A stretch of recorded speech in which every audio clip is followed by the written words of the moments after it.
Boa noite. Oh, boa noite. Boa noite não. Boa tarde. Tá eu pensando que já é de noite. Então, hoje estamos iniciando mais uma live da Biblioteca Comunitária Esperança, né?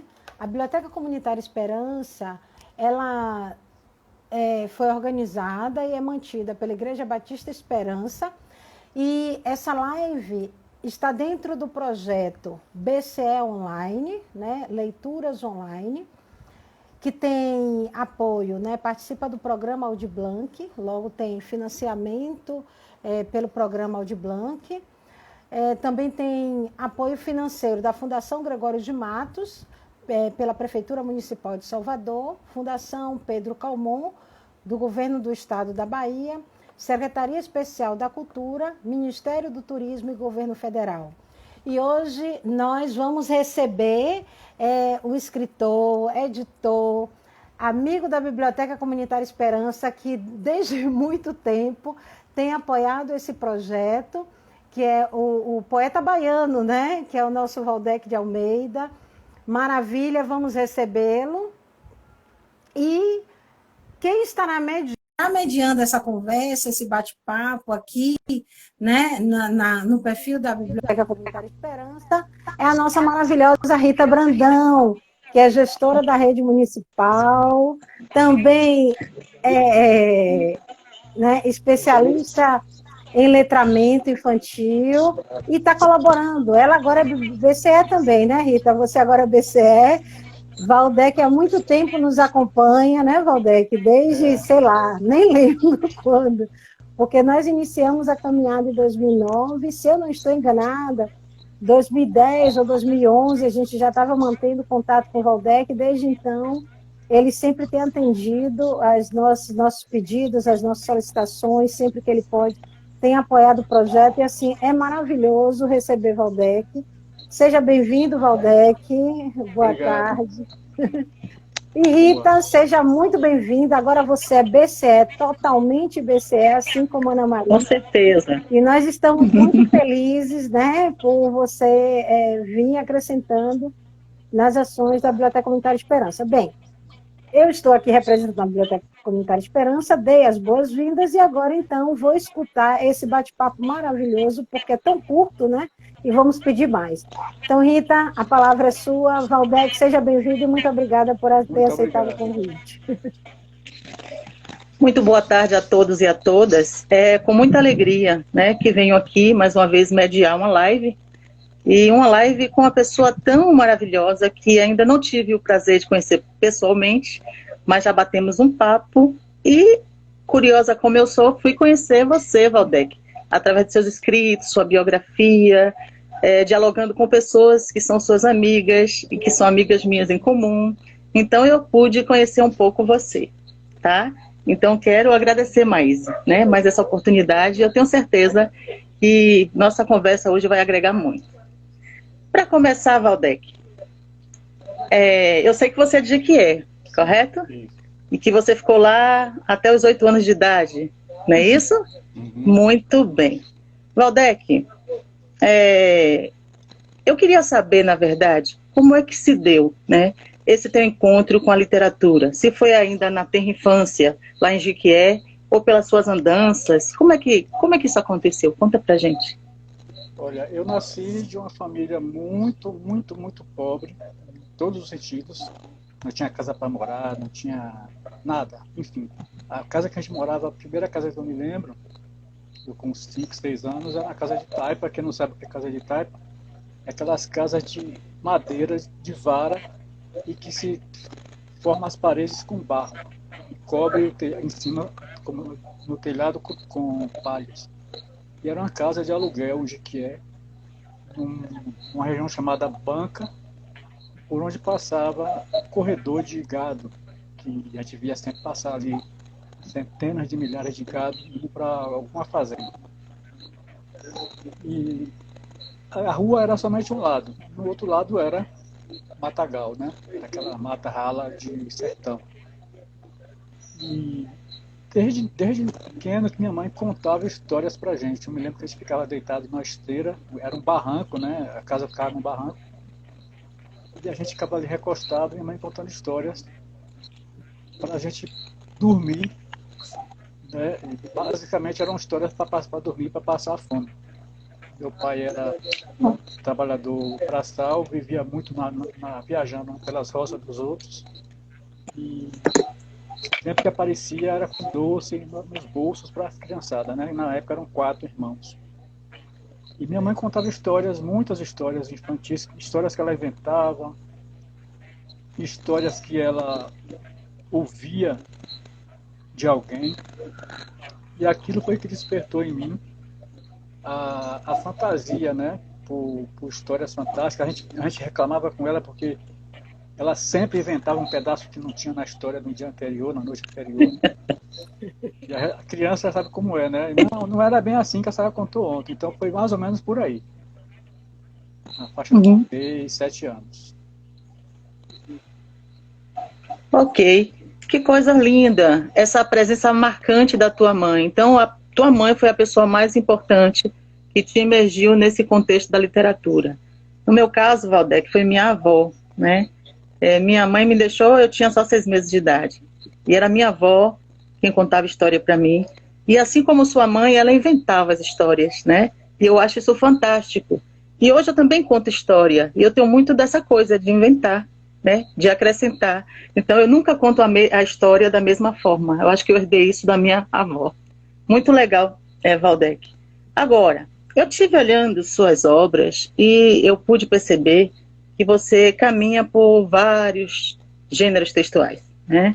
Então eu pude lá ler contos, poemas, né? Textos técnicos também, artigos. Então é uma obra muito vasta e muito eclética, por assim dizer. Dentre esses gêneros todos que você escreve, conta pra gente se é que tem um gênero que você se identifica mais e por quê. Olha, minha mãe era analfabeta, né? E isso surgia dela, essa coisa da questão de contar histórias. Deve ter sido de histórias que ela ouviu também de pessoas da cidade onde ela morava, que ela era de Amargosa. A gente precisou mudar para uma fazenda, levados por uma pessoa do centro espírita na época, porque a gente ia onde tinha a cesta básica, né? Então a gente ia na igreja católica, tinha uma vizinha que passava e trazia hóstia. Na verdade não era bem a hóstia, era aquela tábua grande, toda cheia de buraquinho, que onde tiraram as hóstias, que ela levava para fazer sopa e dava para a gente também. E no centro espírita a gente foi atrás da cesta básica. Essa cesta básica nos levou para essa fazenda, porque meu pai teve que viajar para São Paulo para cuidar da saúde, porque ele tinha uma outra família, com filhos já adultos. E nós ficamos durante um tempo sendo sustentados por um dos filhos dele, né, da outra família, e depois alguma coisa aconteceu que desconectou. E a gente passou a pedir de porta em porta. E aí essa pessoa do centro espírita nos levou para a fazenda e lá passamos uns 5, 6 anos. Eu voltei para Jiquié para concluir, para continuar os estudos. E na casa onde eu fiquei, de favor, a pessoa me dava na época um cruzeiro, né, a moeda da época, para merendar. Eu guardava aquela moeda. E passava no colégio da cidade, no IER, Instituto de Educação Reis Pacheco, aqueles vendedores de livros, enciclopédias, livros e tal, coleções.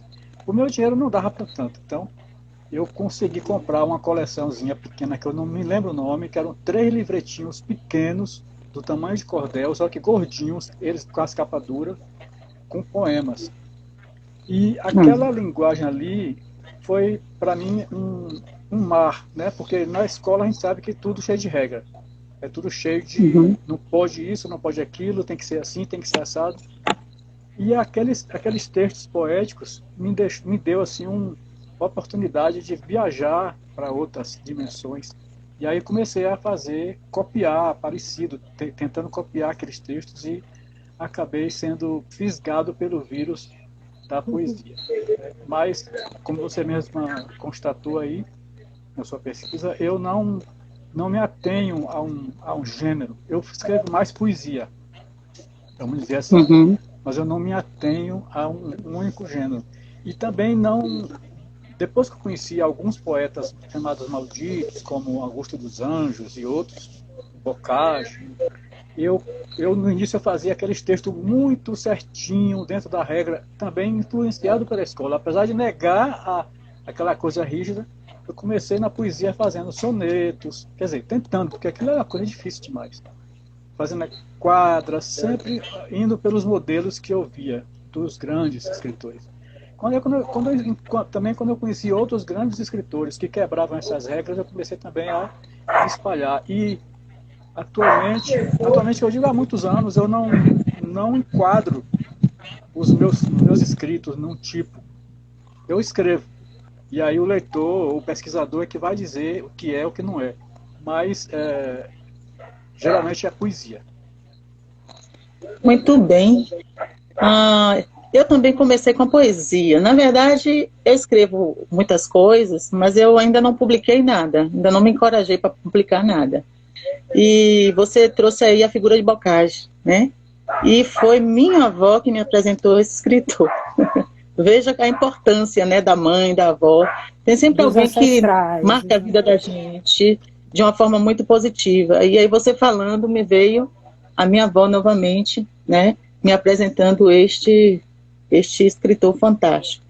E uma coisa que você falou que é muito natural para quem está começando a escrever, né? Eu lembro que mesmo na escola, quando eu me propunha a escrever alguma coisa, a professora pedia um artigo, uma coisa, a primeira coisa que eu fazia, assim como você, é pegar escritos já consagrados, né? E olhar e ver como é que a pessoa escreve, por exemplo, uma sinopse, né? E aí foi dessa forma também que eu comecei a aventurar, a escrever, né? A partir do escrito do outro, de ler o escrito do outro, de observar o padrão. Então eu acho que é mesmo este o caminho. Agora me fale um pouco da sua trajetória escolar, né? Eu sei que você é oriundo da escola pública, eu também sou oriunda da escola pública, sou professora, gestora de escola pública, eu acredito na escola pública, e aí eu fico me perguntando, porque eu sei que o seu contexto foi de pobreza e pobreza extrema, né? Então, como é que você... como foi essa sua trajetória escolar? Em algum momento houve dificuldade, pensou em desistir pelas circunstâncias, né? Mas como que foi isso? Conta pra gente. Olha, é aquele trajeto conturbado de criança pobre de periferia, porque a gente conhece Salvador, a periferia, e comparando com a periferia que eu nasci, assim, estruturalmente é a mesma coisa. Claro que em contextos diferentes, e tem periferias que tem água, tem periferias que passam ônibus, tem periferias que passam alguns serviços do Estado, principalmente a polícia, né, para a repressão. E o meu contexto da minha vida foi de perder disciplinas, de adoecer e perder o ano inteiro, de mudar de uma cidade para outra, como a gente mudou para a fazenda, foi estudar. Primeiro que a escola onde eu estudei em Jiquié era aquele ABC comum, não era uma escola tradicional, era aquele ABC, aquela professora leiga, com a sala cheia de crianças de várias idades e de vários níveis. E na fazenda tinha uma escola estruturada, mas não fugia muito a esse contexto. Era um ensino muito básico, né? Vamos dizer assim. E aí, como percebiam que eu estava um pouquinho adiantado, porque eu lia muito, eu fiquei viciado em leitura quando eu comecei a aprender a ler, e eu me adiantava um pouco além da classe, do restante da classe. E aí a professora preferiu que eu fosse para Jiquié para continuar lá. Mas sempre foi de percalços, de não ter livro, de passar 5 anos com o quichute, sem os birros. Birros é aqueles pontinhos. Você é do tempo do quichute, da conga? Conga, quichute. De ficar 5 anos com o quichute doado. Né? De chegar na escola, os professores fazerem campanha para comprar o livro da disciplina, que naquela época não tinha livro gratuito, né? Não tinha livros do sistema educacional do MEC, nem nada. Farda, alguém dava uma farda grande, minha mãe cortava do jeito que ela achava que era também. Ela sabia fazer tudo, não era profissional em nada, mas improvisava. E ficava aquela farda maior do que o corpo, enfim. aquele Teve uma contexto vez que você. realmente de Teve, pobreza. teve uma vez lá na biblioteca que você falou da calça, que às vezes ficava curtinha. Você lembra disso? Você Calça meia contou uma coronha, história como que foi. dizia. Isso. Você contou uma Hoje é história bem moda você ter interessante. calça no meio da perna. Antigamente era vergonha. E a gente tinha que vestir porque não tinha outra. Verdade. Valdec, você falando aí, eu tô me vendo um pouco aí na minha história, né? De pobreza também. É, e essa coisa da calça, eu lembro que minha calça era de tergal, né? Na minha época Aquele também era material. tergal. Isso. E assim, de tanto vestir, rasgava assim, sabe? E a conga furava no dedo do pé. O dedão furava, né? Então eu tô me vendo aí. Hoje as crianças, de alguma sorte, têm esses livros, né? Mesmo na rede pública de ensino, o governo concede esses livros. E na tua época, assim como na minha, eu tinha que copiar muita coisa.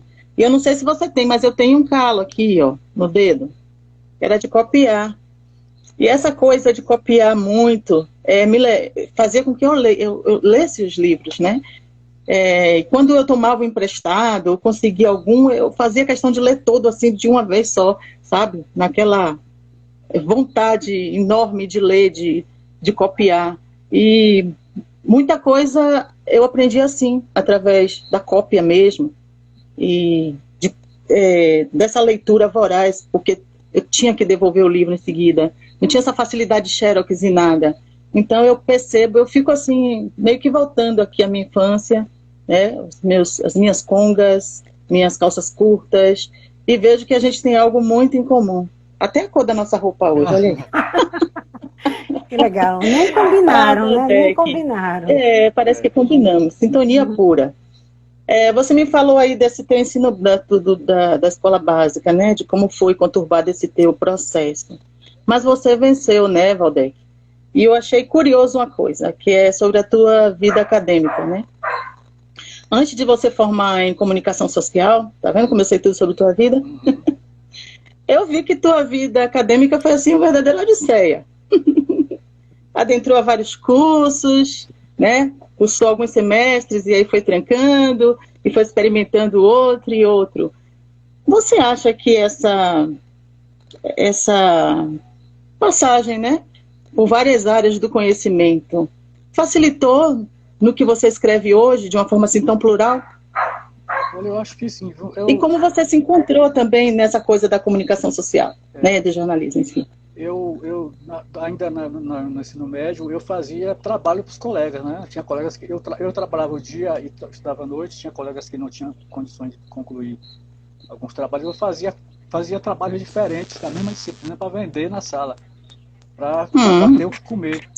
Eu ia para a casa dos colegas fim de semana, fazia agenda para ir dar aulas eu sempre fui um aluno CDF e eu chegava tarde em casa, mas eu pegava todos os minutos das aulas e acabava dando aulas no final de semana, no dia que eu podia, para jantar, para tomar café na casa da pessoa.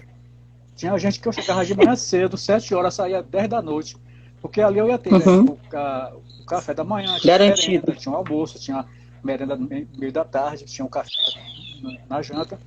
E essa questão a gente tinha que guardar o lápis, até a última pontinha, que não tinha nem como cortar mais com gilete, tinha que guardar, né? Deu o maior cuidado. Enfim, era uma vida de precariedade. E na universidade, eu também vim com esses percalços do ensino médio, né? Tanto apesar de ter sido do aluno CDF, eu vim também com várias carências de várias disciplinas. Teve disciplinas que fechavam o semestre sem o professor aparecer, né, e dava nota gratuita. Eu já tive problema na escola que o professor fechava a sala e saía. Um professor de uma disciplina entregava a sala para outro, o professor saía e deixava o pessoal lá para pescar, e eu entregava a prova em branco e assinada e com um X. E aí era confusão na diretoria, era os alunos querendo me pegar para bater, enfim.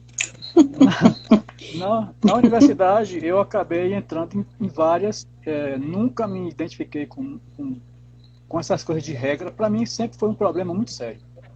De currículo, de grade, de disciplina. Eu nunca entendia no ensino médio onde é que começava estudos sociais e terminava geografia, né? História, não sei o quê. Era tudo muito separado. E aquilo na minha cabeça era uma confusão.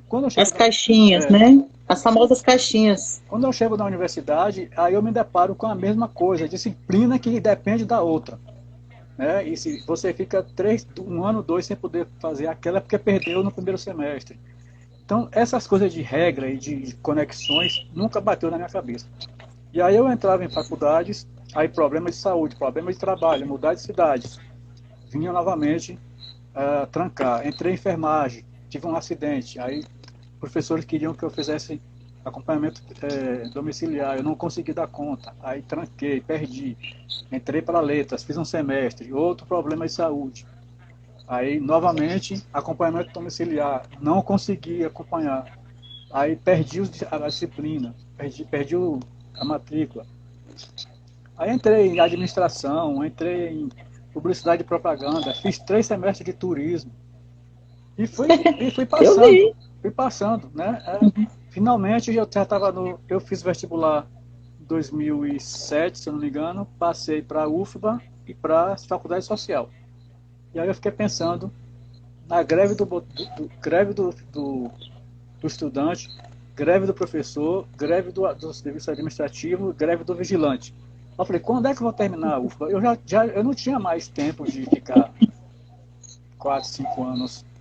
Né? Aí eu optei pela faculdade social. E aí no 6º semestre eu já estava querendo desistir. Já não suportava mais aquelas salas, aquelas mesmas falas, e trabalhos em cima de trabalho, pesquisa e não sei o quê. Aí eu me transferi para a FTC, aí finalmente consegui concluir em 2011. Mas foi assim.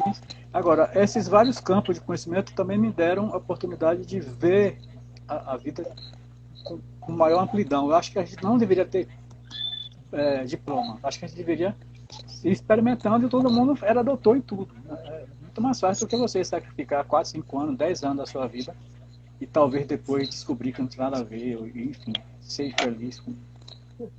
Mas você é um grande autodidata, né, Valdec? Você, na verdade, tem um conhecimento vastíssimo, você tem uma propriedade, né?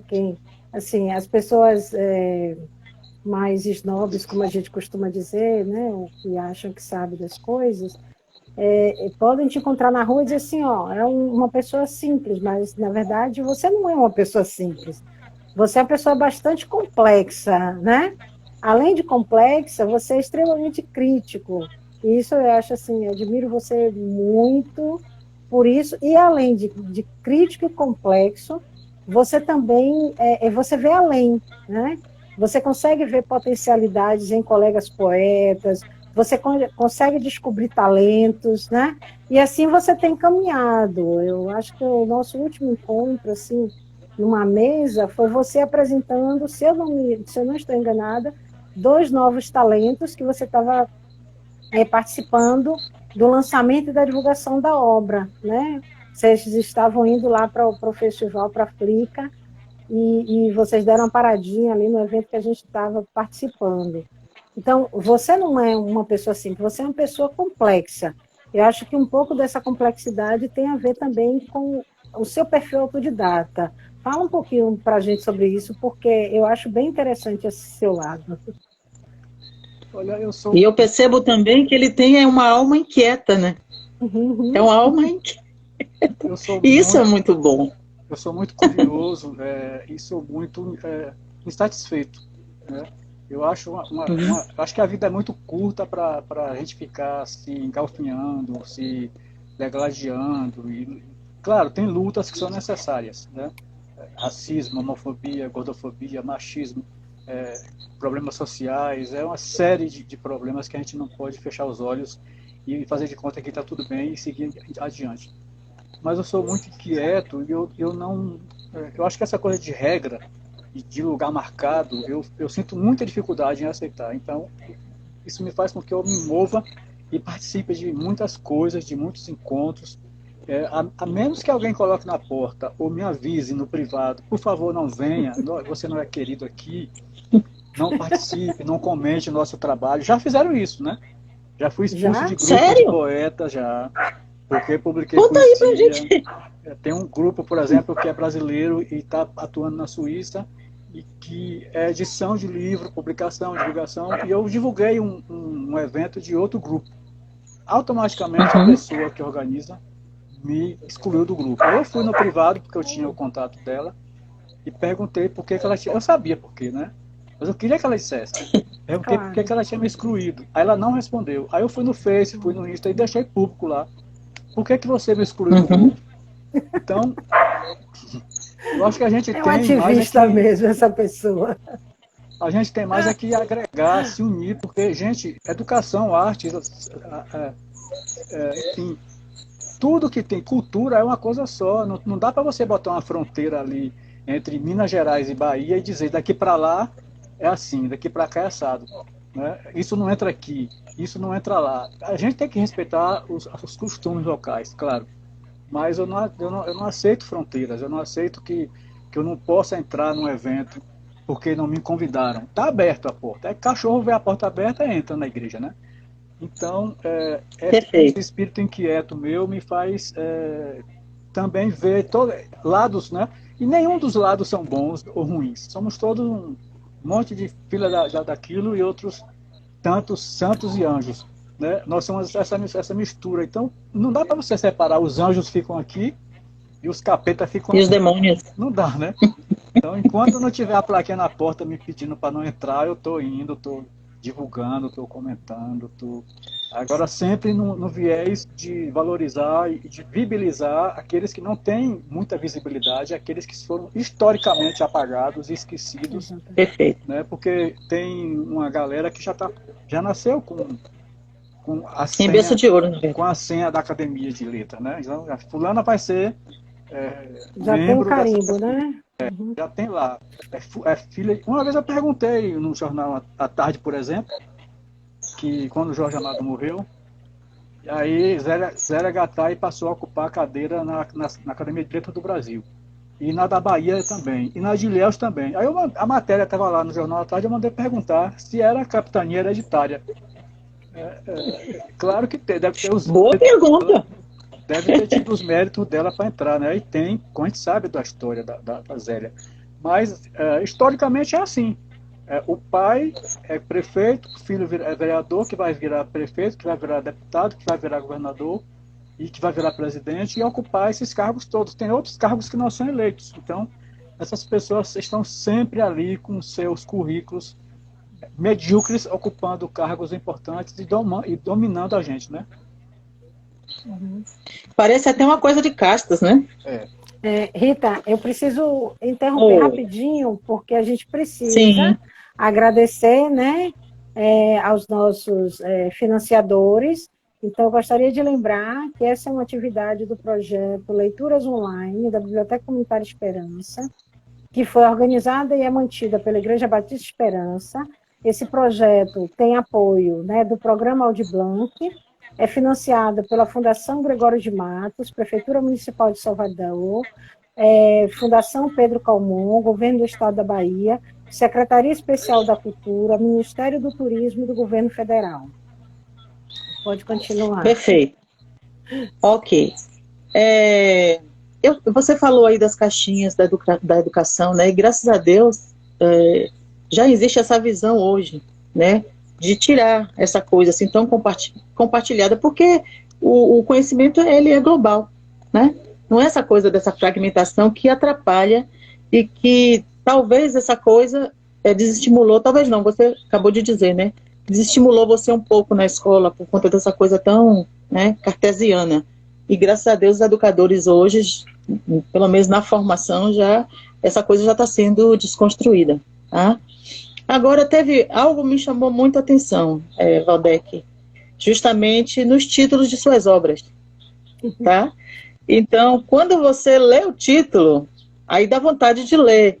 É interessante. Por exemplo, Minha Mãe é uma Cobra, né? Aí eu fico, em que aspecto a mãe é uma cobra? Eu fui correndo lá ler o poema Minha Mãe é uma Cobra. E uma outra que me chamou a atenção foi Memorial do Inferno, né? A Saga da Família Almeida no Jardim do Éden. Olha, Fala aí sobre esses títulos. Vou falar primeiro do livro. Esse foi o primeiro, basicamente o primeiro livro que publiquei. Eu em Jequié, quando eu participei de um concurso de poesias que era nacional e fui selecionado. E na época, antologia, né? Você pagava um valor e seu texto era publicado naquele livro. E eu não tinha dinheiro para pagar, para comprar os 10 exemplares que fazia parte, né, do pacote. Mas nós tínhamos um fogão que ganhamos, um fogão de 2 bocas com forno, que estava na caixa, sem uso, porque a gente não tinha nem o botijão e nem o dinheiro para comprar o gás. Aí eu falei para minha mãe, ela autorizou vender, vendemos na rádio, e aí foi um escarcéu na cidade, uma cidade pequena, todo mundo via aquela rádio, não tinha negócio de internet nem nada. E aí o prefeito da cidade me ofereceu, né, um sonho de lançar um livro meu. Aí o jornal da cidade publicou a matéria, eu fiquei durante 20 anos esperando, e nunca aconteceu essa publicação. Quando cheguei em Salvador, isso já mais de 20 anos depois, eu vou publicar o primeiro livro. Minha mãe tinha falecido, e eu fiquei tentando encontrar um título. Era um título bem modesto, né? Minha história de vida, ou seja, era tudo centralizado em mim. Quando eu concluí o livro, eu vi nas revisões, várias revisões que eu fiz, que não era minha história de vida, era a história de vida de uma família, e era a história de vida cuja base era minha mãe e meu pai. Aí, como meu pai era de Santo Antônio de Jesus e minha mãe de Amargosa, ambos se encontraram em Jequié, eu criei ficticiamente esse Jardim do Éden, porque nós não tivemos, até passado, né, avós, tios, não conhecemos. Então, para mim, foi o início de uma nova era ali. Aí botei. E, na verdade, Memorial do Inferno relata e retrata as memórias daquele inferno de vida que nós tivemos. De comer carne podre, de catar coisa no lixo, de comer coisa de esgoto, de passar noites e noites com fome, de ser expulso das casas de aluguel porque não tinha como pagar. Enfim, é um livro muito duro, mas também tem muita graça e muito humor e muito sarcasmo. Tem pessoas que deu crise de riso lendo trecho do livro. Tem um trecho, por exemplo, que fala quando eu consegui fazer a primeira casa da família, né, a gente comprou um terreno e fez a casa de barro. Nós cavamos o chão, fizemos tudo. Sem saber fazer casa, inventamos de fazer. E aí tem um colega que leu o livro lá em São Paulo, e ele disse que ele estava dentro do metrô, e São Paulo é uma cidade fria, no sentido do clima, e as pessoas dentro do metrô, ninguém conversa, né? Umas lendo o livro, outras lendo o jornal, mas tudo em silêncio. Ele disse que ele estourou de riso dentro do metrô, todo mundo olhou para ele ficou com vergonha, correu, na primeira estação ele saiu, e aí começou a rir na estação, e todo mundo olhando.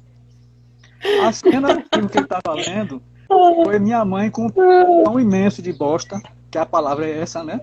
Não tem negócio de cocô nem de fezes, era bosta mesmo. Que a casa não tinha sanitário, então ficava o pinicão lá pra gente usar a noite toda. De manhã ninguém queria usar, ninguém queria jogar fora, porque ninguém usou o pinico. Minha mãe... Pinico comunitário? Sobrava para minha mãe. Ela pegou esse pinicão e foi despejar no muro, que era meio metro de muro. Atrás do muro, meu irmão estava lá sentado fazendo as necessidades dele, ela não viu.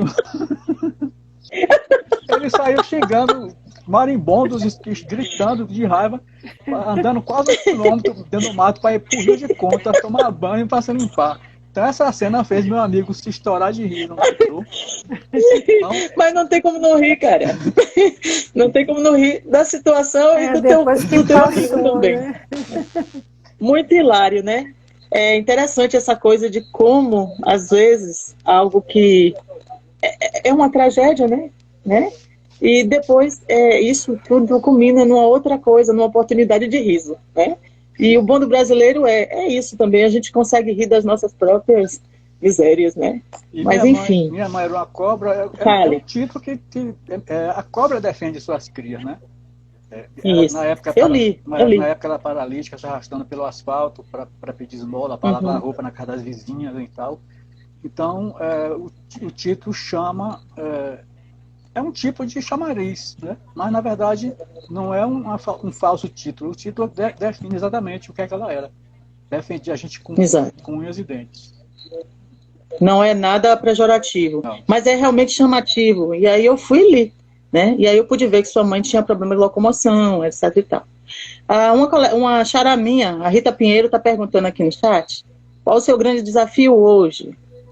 Meu grande desafio hoje é passar essa pandemia sem endoidar, né? Sem perder mais colegas, amigos, conhecidos, desconhecidos. Uhum. É um desafio de todos nós, né? E expandir a literatura para lugares que a gente não chegou ainda, né? Por mais que a gente tente fazer, a gente sempre sabe que tem horizontes que vão se movendo cada vez para mais longe da gente. Então, é o desafio, como o próprio desafio de Rita Pinheiro, que é uma garimpeira da cultura, que anda pelo mundo todo, garimpando e espalhando cultura. Acho que é o desafio de todos nós que lidam com educação, com arte, com cultura, é essa insaciedade, né, de estar sempre querendo chegar além. Ok, meu anjo. Quando você falou para mim que o gênero que você gostava mais era a poesia, eu já tinha identificado isso. Né? É só ir ler teu material e eu já tinha certeza disso. Né? Perguntei sabendo. E aí teve um outro poema seu que me chamou muita atenção, que é Saudação à Morte. E que quem lê vai perceber que é uma crítica contundente à questão da polícia militar, na polícia brasileira de modo geral. Claro que a gente aqui não está generalizando a instituição a polícia, né? Mas a banda podre da polícia. Né? E eu percebo que hoje há assim, uma descrença muito grande no que diz respeito às instituições. Né? Então, não se confia mais nas igrejas, não se confia mais na polícia, não se confia mais nas instituições de forma geral. E aí, quando a gente se depara com uma esfera maior, que é o presidente da República, né? Enquanto você traz aí saudação à morte, eu percebo um presidente da República que faz um pacto com a morte. E o custo desse pacto já está chegando a 500 mil mortes no Brasil. Faz uma alusão dessa coisa aí. Eu quero saber o que é pior, se é saudar a morte ou fazer um pacto com a morte. Olha, Rita, esse Saudação à Morte realmente é um poema muito triste, porque nós vivemos submetidos, né, a uma cultura de repressão. E uma polícia, ou parte dela, que deveria nos proteger, né, institucionalmente, né, a obrigação da polícia é proteger o cidadão, mas, na verdade, ela herda da ditadura militar aquela parte mais cruel que é da repressão. De matar, de atirar e depois perguntar o que aconteceu. Hoje, por exemplo, ontem ou hoje, aconteceram 2 crimes no bairro do Curuzu, que foram 2 mulheres mortas, né? A gente não pode dizer que foi assassinada, porque supostamente atingida por uma suposta bala perdida, que supostamente veio de armas que supostamente a polícia portava, né? Quando, na verdade, isso é uma rotina. E uma dessas mulheres tinha perdido o filho de 7 anos há 7, 8 meses atrás. E se torna uma rotina tão cruel e tão sangrenta que normaliza, né, que essa guerra cultural que é travada hoje pela presidência da República e todo mundo que está apoiando ele não é único, né? Teve eleitores e eleitoras, enganados ou não, tem instituições que se envolveram para defender e estão defendendo até hoje, que cria uma guerra cultural, uma guerra de informações e contra-informações para deslegitimar a educação, deslegitimar a justiça, deslegitimar a luta política, de políticas públicas, deslegitimar a cultura, né, deslegitimar o meio ambiente e valorizar que todos fiquem perdidos, porque aí eu começo a xingar a Rita começa a xingar Maria começa a xingar Pedro começa a xingar João, e ninguém olha quem é o culpado, quem é o grupo que está oprimindo a gente há 500 e tantos anos. Perfeito. Então, é mais ou menos por aí. Tem uma história de um escravocrata que termina com o nome Lynch, né? Que se transformou o nome em linchamento. ele dividia as pessoas, ele começava a ficar um contra o outro, uma contra a outra, e todo mundo contra si, mas ninguém ia brigar com o escravocrata, com o escravizador, com aquele opressor. É o que faz essa turma que está aí agora no governo. Né? Exato. Lembrando que esse evento tem um apoio financeiro, né, do programa Audi Blanc, Fundação Gregório de Matos, Secretaria da Cultura e Turismo, Fundação Pedro Calmon, Governo do Estado da Bahia, Secretaria Especial da Cultura, Ministério do Turismo e do Governo Federal. E agora também a gente tem o apoio da Fundação Gregório de Matos, né? Porque esse mês, acho que eu falei. As nossas atividades passam a ser uma contrapartida também ao apoio financeiro que nós recebemos da Fundação Gregório de Matos. Valdec, a Célia Araújo, né? Ela pergunta de onde vem a tua inspiração. E ela diz que o passado é algo forte na tua escrita, né? Mas ela quer saber de onde vem a tua inspiração. A Célia Araújo é uma... Se você disser e revelar, eu vou lá buscar para minha fonte. A Célia Araújo é uma mulher que luta com educação também, com cultura, com crianças, com contação de histórias. Essa inspiração é do dia a dia. Né? Ultimamente eu tenho me reportado muito ao passado por conta de eu ter participado, estou participando de eventos na Colômbia durante a pandemia, e a gente está sempre procurando se espelhar para positiva ou negativamente com os outros, né? E nos grupos de poetas de lá, eu comecei a perceber que eles têm uma linha, né? Têm um histórico, têm um estilo próprio. E eu sou muito fragmentado, eu começo a tirar para todos os lados. E eu queria, naquele grupo, também mostrar um histórico, né? Mostrar um passo a passo da minha escrita. E aí comecei por exemplo, a perceber em alguns e elogiar a posição de cada um. E comecei a perceber que eu também tinha raízes que poderiam ser motivo de escrita. Comecei a rememorar a minha infância, rememorar a minha adolescência, claro, sem esquecer dos problemas e das inspirações que estão atuais, como por exemplo, esse poema aí, que é Saudação à Morte, que é atualíssimo, eu fiz tem pouco tempo.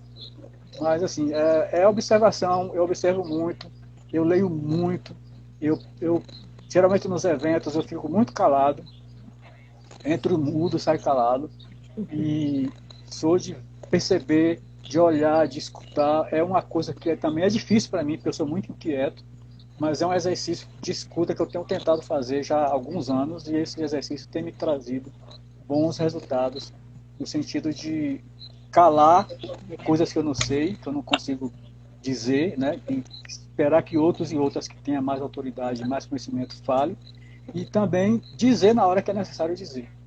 E eu tenho tentado dizer através das minhas escritas. Ok. Você falou aí da Colômbia, né? E eu percebo que você recebeu algumas encomendas, várias premiações, inclusive fora do país. Dentre essas premiações, qual que você achou assim, mais relevante, importante? E que premiação foi essa? Olha, teve uma premiação do grupo gay de Feira de Santana, que teve um período que eu participei muito fazendo divulgação e apoiando paradas LGBTs, encontros, debates e tal. Mas cada premiação que eu recebo, ela tem eu não tenho assim a principal, né? Eu posso citar uma outra que eu recebi do Núcleo de Letras e Artes de Portugal, que foi feita uma comenda, foi feito um encontro ali no Gabinete Português de Leitura. Eu tenho medalhas da Academia de Letras Brasil-Suíça, né? Tenho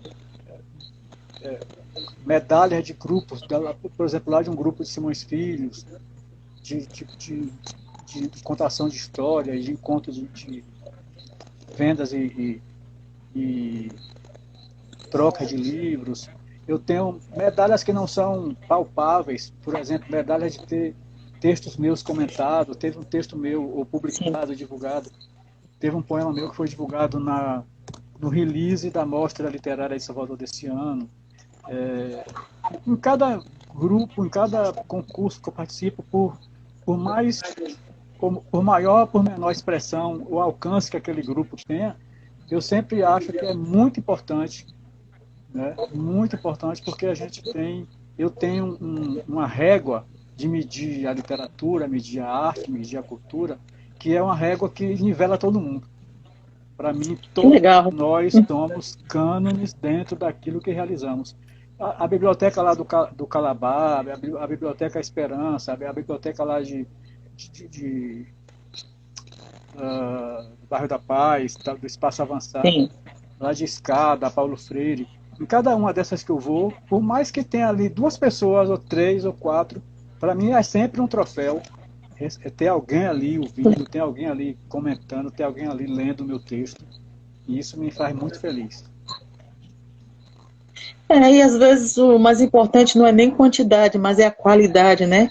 E saber que você está atingindo alguém com a tua fala, que tu está agregando saberes e está recebendo também, né? Porque o conhecimento é dessa forma, de uma forma dialética. A gente aprende e ensina ao mesmo tempo, né? A Rita Pinheiro, ela diz aqui, ó, perceba um escritor amoroso na pandemia. O que você acha? E falando dessa questão desse autor amoroso, eu li uma frase tua, né? Que além de poema, além de artigos, etc, etc e tal, tu tem algumas frases também, né? E uma frase muito simples, mas uma frase assim perfeita e muito própria para os dias atuais. Diz assim: amar é doação. E conversando com uma amiga nossa em comum, no final de semana passada, a Daniele Andrade, minha amiga, é a tua amiga também, né? Excelente contadora de história, uma pessoa de um carisma maravilhoso, e comentando que eu ia fazer essa mediação, e dizendo para ela que eu precisava pesquisar mais, ela fez, gente, é a pessoa mais maravilhosa que eu já vi. E ela usou um termo interessante, Waldeck é a pessoa mais, além de maravilhosa, ela usou o termo, solícita que eu conheço. Waldeck é aquela pessoa que faz aquilo que ninguém mais quer fazer, que vai aonde ninguém quer ir. Olha aí, tu tá com moral, viu? Então, para além disso, essa frase amar é doação, eu li também que, se eu não me engano, acho que foi nesse teu primeiro livro, se eu estiver errada, você me corrija, que toda a renda desse livro foi destinada às obras sociais da Irmã Dulce. Né? E num período como esse de pandemia, a doação se faz necessária, Waldeck. Fala aí sobre como é que você tem visto esse movimento solidário e que, pasmem, às vezes a pessoa não tem muito, mas aquele pouco que ela tem, ela consegue dividir. Né? E o que nos surpreende é que nem sempre quem tem mais divide com tanta doação. Né? Às vezes é quem quase não tem nada e consegue dividir aquele pouco com outra pessoa. Olha, Rita falou aí, puxou, e você também veio com essa frase, Rita Pinheiro, e você também veio com essa frase. A gente não tem alternativa. Ou você ama, ou você odeia, né? E odiar, a gente já tá vivendo um mundo de muito ódio, de muita disputa, de acumulação de coisas, enfim. E eu acho que a gente precisa de doação cada vez mais. Tem pessoas que quando falam vamos doar, pensa em dinheiro, pensa em coisas. Muitas vezes a doação é muito menor do que isso. Um simples clique numa live, um simples olá, como tá você, uma conversa no bastidor, não precisa ser em público, não precisa você abrir um evento para fazer um elogio para uma pessoa. Fale com ela no privado, né? Apoie uma atividade sem botar seu nome lá. Tem pessoas que preferem ficar no anonimato, né? Sem essa troca de toma lá da cá, me curte que eu te curto, né? Me compartilha que eu te compartilho. Eu compartilho. Né? E durante essa pandemia, a necessidade de doação, acho que aumentou, porque a gente sabe quanta gente está passando muita necessidade.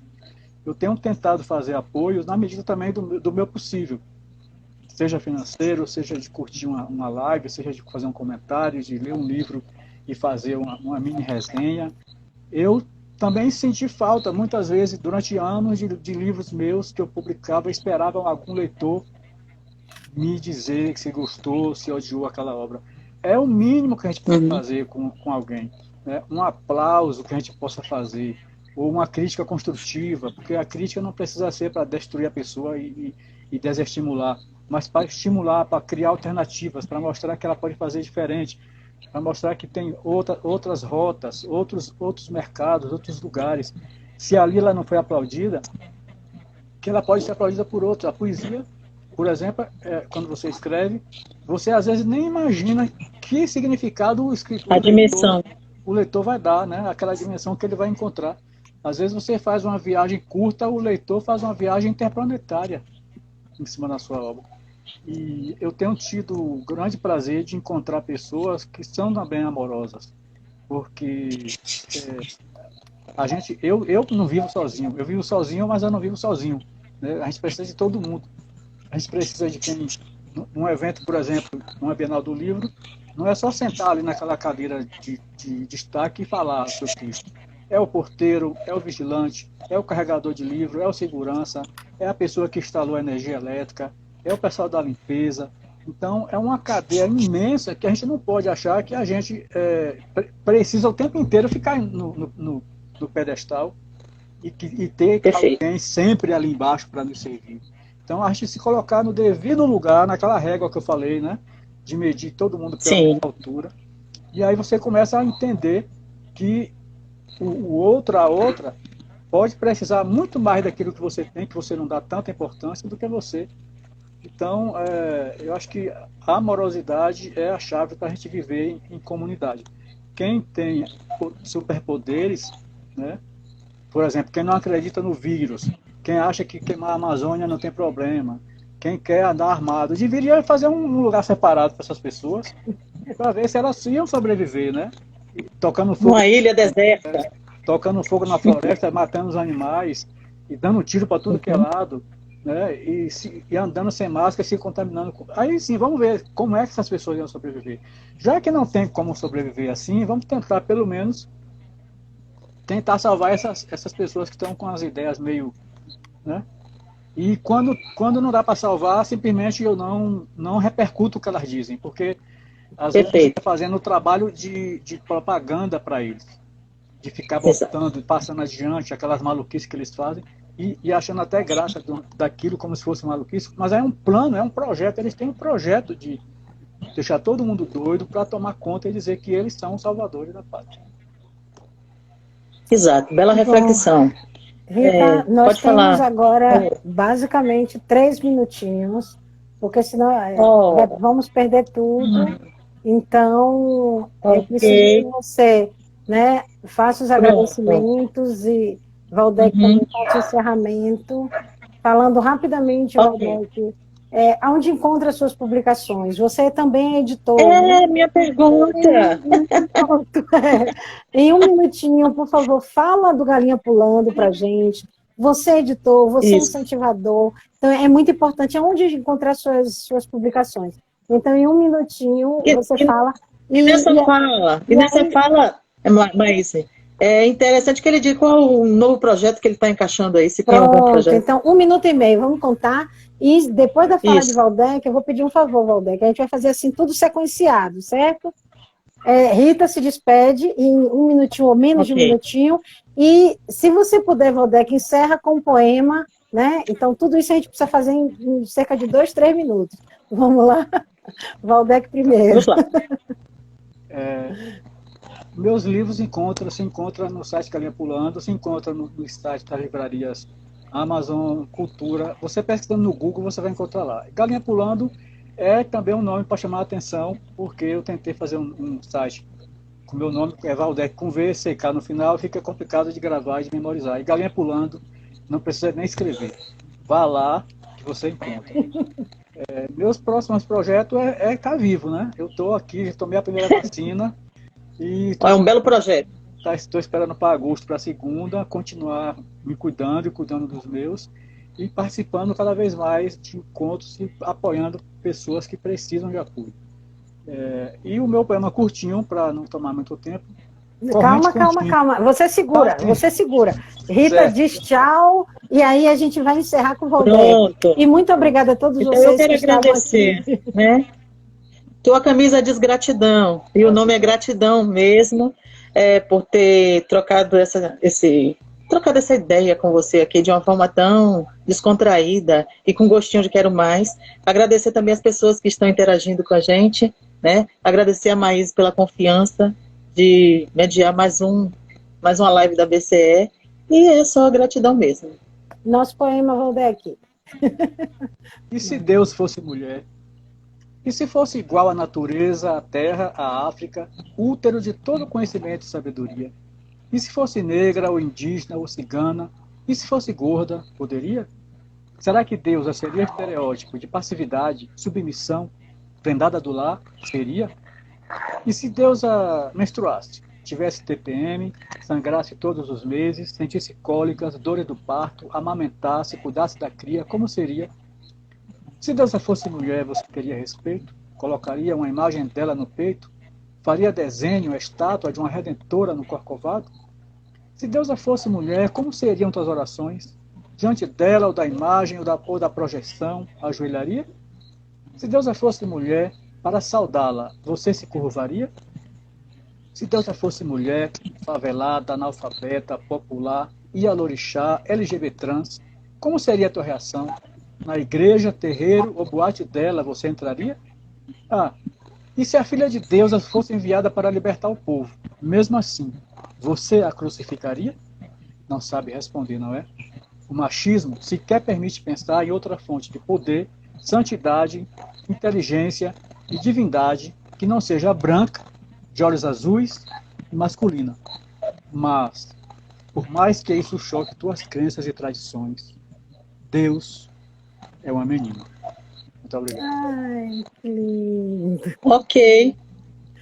Quero te conhecer pessoalmente. Tá bem. Muito obrigada, Valdec. Até a próxima. Eu que agradeço. Tchau, gente. Um abraço. Outro.